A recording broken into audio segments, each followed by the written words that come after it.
YouTube? Welcome back to We Sibs, West Coast, East Coast siblings, where we cover your favorite movies and TV shows. Today we are doing The Witcher episode 4.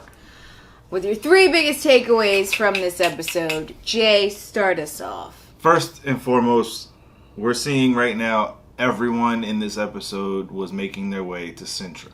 Yes. The elves were trying to sneak their way there. We had an evil group of mages that were trying to infiltrate Sintra by sending our old friend from season 1, Dara, who was the elf that was accompanying Ciri throughout her journeys. And also, Yennefer and the Black Knight are headed that way. Geralt and Ciri are headed that way.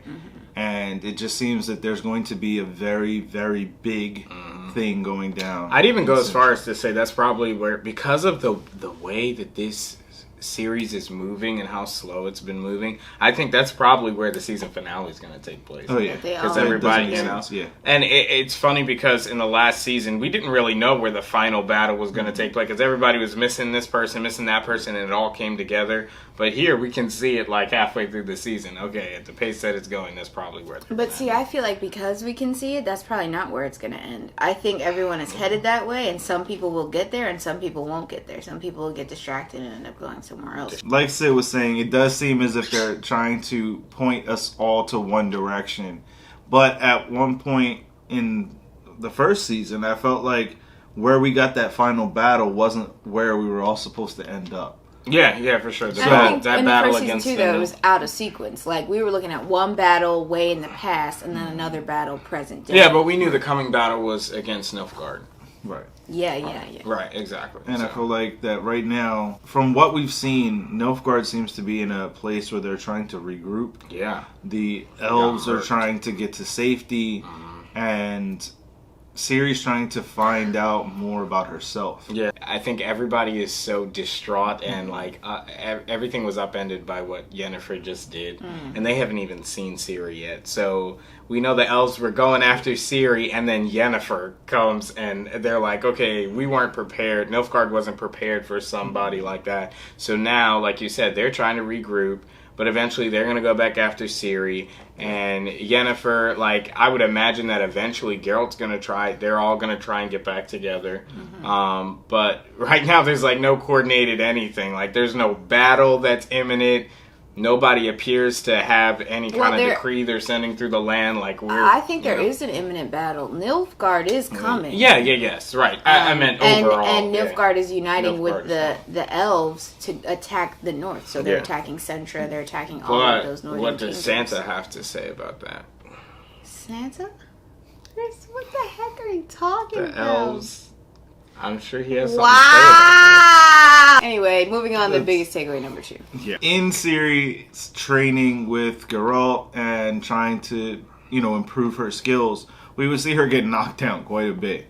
And in that, we would see Vesemir, basically the head leader of the Witcher compound, go through the forest, and he would find these special flowers that are only discoverable through the blood of an elder elf. We know that Ciri has that elder elven blood. He said very clearly, very specifically, that she is the key to making more Witchers. Yeah, which is pretty big. I suspected as soon as the first episode started, or the second episode where Geralt took her to Yabba Yabba Gababa, wherever they train the Witchers at, I figured that they were going to turn Ciri into a Witcher. Just because she was training there, she was learning things, he was trying to show her how to cast spells, like they were going to play with her magic a little bit. So I figured that, now to find out that her blood is the key to making other Witchers, that's pretty cool. And I think it's also going to bring, obviously, a conflict. Because what's going to happen when it's time for Ciri to go or move on, and they say, look, you're the key to our race. We need to, you're the key to making more monster fighters. We have to synthesize what your blood is and be able to create. I mean, she's the key to the continuance of Witchers. And for the most part, it seems Witchers are a necessary part of society. So it's not only the elves that are after her, but I would imagine the Witchers will eventually be after her. And then that's going to put a conflict between Geralt and Vesemir and all the other Witchers, because he's tied to her by that law, the law of surprise, and so his job is to protect her even against his own kind. Kind of piggybacking on that point, I think that there's going to be a serious battle that may be a 3 or 4 way battle. The elves, Nilfgaard, the Witchers, and Geralt alone, and possibly with the help of Yennefer, I think at that point, all over Ciri. So the final big takeaway that we had from this particular episode, we would be reintroduced to our favorite bard, Jaskier. Toss a coin to your witch. He would be known in this particular set of places as the Sandpiper.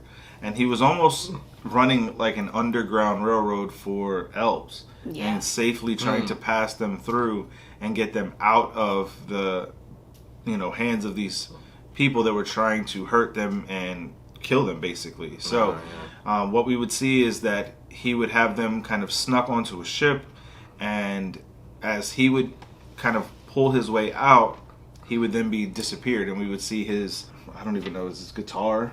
Whatever, mandolin. I think some kind of Gwendolyn, whatever. It's Gwendolyn. It is a mandolin. It's called a mandolin. Yeah, his stringed instrument. Gwendolyn. I think it's a ukulele. Whatever. It would be smashed, and he would be nowhere. And Gwendolyn. Then we would see Yennefer pop her head out of the secret compartment where they were all hiding, and that's where we think that he's likely going to have Yennefer come try to save him. I hope we don't get Only this, but I feel like we're temporarily. going to get another one of those things where it's like she and Geralt or she and Ciri will just be missing each other. Yeah, I hate that, but you know I hate what? that too. I think it's also something that Yennefer is going to need in order to kind of fully get her powers Yeah. back. She's got to have something that's going to emotionally get in her way so that she has another, because so much of her power is tied to her emotions, so she needs something like that. Yeah, and I in think order to too get it might back. be she might need to do something selfless in order to get her powers back. Yeah, well, That's Jay, like a you thing. had actually mentioned that before we started, that this would be a season of Yennefer giving more of her power for good. Yeah. Hit that sub button, click the bell. We've got more episodes coming. Stay tuned for episode 5, right? We'll be on episode 5 of The Episode Witcher. 5 next. Guys, only 4 episodes left. 5, 6, 7, and 8. We're halfway What will through. be the end? Absolutely. So, stay tuned. Thanks so much for watching West Merry Coast, Christmas. East Coast. Siblings, get out of here with that. I'm just Bye. kidding. Peace. Peace.